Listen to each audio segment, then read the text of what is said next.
വണക്കം മക്കളെ. അപ്പോൾ നമ്മളിന്നൊരു ഡേ ഇൻ മൈ ലൈഫ് ചെയ്യാൻ പോകണം ഗൈസ്. നമ്മളിന്ന് അഖിലിൻ്റെ വീട്ടിലാണ്. അഖിലിൻ്റെ വീട്ടിൽ നമ്മൾ ആദ്യമേ കണ്ടത് ഒരു പത്രമാണ്. ആ പത്രം നമ്മൾ അങ്ങോട്ടും ഇങ്ങോട്ടും തിരിച്ച് മറിച്ച് നോക്കിയിട്ട് നമ്മൾ ബാക്കിൽ നിന്ന് വായിക്കാൻ തുടങ്ങി. വായിക്കാനല്ല, നമ്മൾ ജസ്റ്റ് ഒന്ന് മറിച്ച് നോക്കിയിട്ട് അതേ മടക്കി വെച്ചു. അത് കഴിഞ്ഞപ്പോഴാണ് അമ്മ പറഞ്ഞത് ഷോപ്പിങ്ങിന് പോകാൻ. അങ്ങനെ ഷോപ്പിങ്ങിന് പോകാനായിട്ട് റേഷൻ കാർഡും തന്നു വിട്ടിട്ടുണ്ട് ഗൈസ്. അങ്ങനെ നമ്മൾ അമ്മയ്ക്ക് ടാറ്റയും പറഞ്ഞിട്ട് നമ്മൾ നേരെ വണ്ടി എടുത്തപ്പോഴാണ് കണ്ടത് വണ്ടിയിലൊരു ചോർച്ച. അപ്പോൾ ചോർച്ച അടയ്ക്കാൻ വേണ്ടി നമ്മൾ നേരെ ഒരു വർക്ക്ഷോപ്പിൽ പോകണമായിരുന്നു. വർക്ക്ഷോപ്പിൻ്റെ അടുത്ത് തന്നെയായിരുന്നു നമ്മുടെ റേഷൻ കാർഡ്. അങ്ങനെ നമ്മൾ വർക്ക്ഷോപ്പിൽ ചെന്നു. വർക്ക്ഷോപ്പിൽ നമ്മുടെ ഒരു പയ്യനായിരുന്നു, നമ്മുടെ ചിൽ പയ്യനായിരുന്നു. പുള്ളി അപ്പളേ പറഞ്ഞു ഇത് ഹൃദയത്തിലാണ് നമുക്ക് പണി കിട്ടിയിട്ടുള്ളത്. അങ്ങനെ ഹൃദയം പോലെ നമ്മൾ കൊടുത്തിട്ടുണ്ടായിരുന്നു.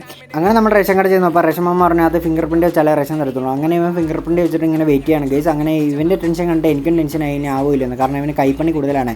അങ്ങനെ കുറച്ച് നേരം ഇപ്പോൾ തന്നെ നമ്മുടെ ഫിംഗർ പ്രിൻറ്റ് സക്സസ് ആയിട്ടുണ്ട് ഗൈസ്. അപ്പോൾ തന്നെ നമ്മൾ പുളക്കാത്ത കുഞ്ച് കുടീരമായി ഗൈസ്. അങ്ങനെ നിൽക്കുമ്പോഴാണ് ഇവിടുത്തെ ടെക്നോളജിയാണ് ഞാൻ അത്ഭുതപ്പെട്ടത് ഗൈസ്. മാമ പറഞ്ഞു എൻ്റെ ഒറിജിനൽ പെൻ ഇവിടെ കളഞ്ഞു പോയി. അങ്ങനെ നമ്മൾ ഏകദേശം അരിയും പൊരിയൊക്കെ വാങ്ങിച്ചിട്ട് നമ്മൾ നേരെ വർക്ക്ഷോപ്പിലോട്ട് പോവാണ്. അങ്ങനെ നമ്മൾ അരിയും പൊരിയൊക്കെ വാങ്ങിച്ച് നമ്മൾ വർക്ക്ഷോപ്പിൽ എത്തിയിട്ടുണ്ട്.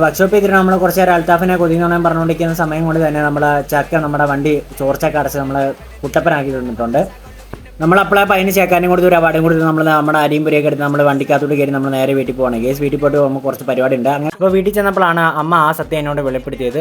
ഞാൻ വരുമ്പോൾ മാത്രമാണ് ഇവ റേഷൻ കടയിൽ മാട്ട വെക്കാനും പോകത്തുള്ളൂ, അല്ലെങ്കിൽ പോകത്തില്ലെന്ന്. അങ്ങനെ നമ്മൾ അത് കഴിഞ്ഞിട്ട് നമുക്ക് DIC ഓഫീസിൽ വരെ പോകണമായിരുന്നു. ഒരു പേപ്പർ വാങ്ങിക്കാനുണ്ടായിരുന്നു. അങ്ങനെ നമ്മൾ DIC ഓഫീസിൽ പോകാനായിട്ട് ഇറങ്ങിയതാണ്. ഇറങ്ങിയ വഴിക്കാണ് നമ്മൾ ഈ സ്വിമ്മിംഗ് പൂൾ നമുക്ക് കാഴ്ചയിൽപ്പെട്ടത്. വളരെ നല്ലൊരു സ്വിമ്മിംഗ് പൂളാണ് നമുക്ക് ഉണ്ടാക്കിയിട്ടേക്കുന്നത്. സ്വിമ്മിംഗ് പൂൾ അല്ലെങ്കിൽ കുളം എന്ത് വേണമെങ്കിലും പറയും. ഇതൊക്കെ താണ്ടി വേണം നമുക്ക് പോകാൻ, എന്താ അല്ലേ പറയാം.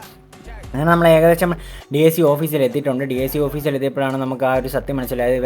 എല്ലാവരും ലഞ്ച് ബ്രേക്കിന് പോയേക്കാണ് കേസ്. അങ്ങനെ നമ്മൾ നേരെ വണ്ടി എടുത്ത് നമ്മൾ നേരെ അടുത്തുള്ള അമ്പലത്തിൽ പോയി ഫുഡ് കഴിക്കാമെന്ന് വിചാരിച്ചു. അങ്ങനെ നമ്മൾ ചെന്നപ്പോൾ തന്നെ നമുക്ക് ഫുഡ് കിട്ടി. നമ്മൾ ഫുഡൊക്കെ കഴിച്ചിട്ട് നമ്മൾ വീണ്ടും തിരിച്ച് വന്നു. DIC ഓഫീസിൽ വന്നു. DIC ഓഫീസിൽ വന്നപ്പോഴാണ് നമ്മൾ എൻ്റർടൈൻ ചെയ്യിപ്പിക്കാൻ വേണ്ടി അവിടെ കാറുകൾ നിർത്തി വെച്ചേക്കുന്നതാണ്. അങ്ങനെ ഞാൻ അതിലൊരു കാർ എടുത്ത് കളിച്ചുകൊണ്ടിരുന്നപ്പോൾ തന്നെ നമുക്ക് നമ്മുടെ പേപ്പർ കിട്ടിയിട്ടുണ്ട്. അങ്ങനെ പേപ്പർ ഞാൻ ആ ഫയലിലോട്ട് കിട്ടുന്ന ആ കഷ്ടപ്പാടാണ് നിങ്ങൾ കണ്ടുകൊണ്ടിരിക്കുന്നത്.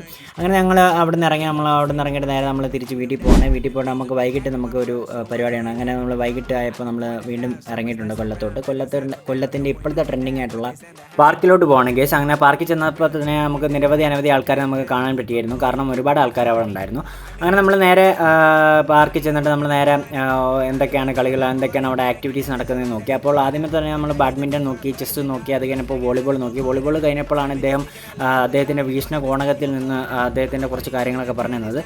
അത് കഴിഞ്ഞപ്പോൾ നമ്മുടെ സമപ്രായക്കാരെ രണ്ടുപേരും വന്നപ്പോൾ നമ്മൾ അവരോട് ഇരുന്ന് കുറേ നേരം കളിച്ചായിരുന്നു. അത് കഴിഞ്ഞപ്പോൾ നമ്മൾ നേരെ സ്കേറ്റിങ്ങിന് അങ്ങോട്ട് പോയപ്പോൾ നമുക്ക് ആ കാര്യം മനസ്സിലായി, നമ്മളെ കൊണ്ട് പറ്റാത്ത കാര്യമാണ്. അത് കഴിഞ്ഞ് നമ്മൾ നേരെ വീട്ടിൽ പോകുന്ന വഴിക്ക് നമ്മളെ പാൽക്കുളങ്ങര അമ്പലത്തിൽ കയറി ഗാനമേളയെ കണ്ടിട്ടാണ് പോയത്. അങ്ങനെ നമ്മൾ നേരെ തിരിച്ച് അഖിലിൻ്റെ വീട്ടിൽ പോയപ്പോഴാണ് നമ്മൾ ഉത്സവത്തിന് വേണ്ടി കെട്ടിരുന്ന വെഞ്ചാമര തൃക്കുടികൾ അയക്കേണ്ടി വന്നത്. അങ്ങനെ നമ്മൾ അയക്കാൻ വേണ്ടി സഹായിച്ചു. അപ്പോൾ ഇത്രേ ഉള്ളൂ. Okay, by.